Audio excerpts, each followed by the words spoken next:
This is the final case design for the Odroid-c2. The lid comes off like this.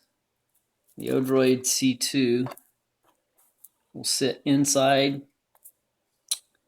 It exposes the connection ports. This was printed fast or low res on my MakerBot 2.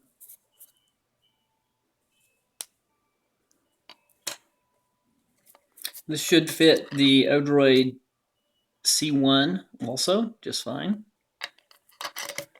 Goes in easy. Lid comes off. Sets on. And the lettering on the top will provide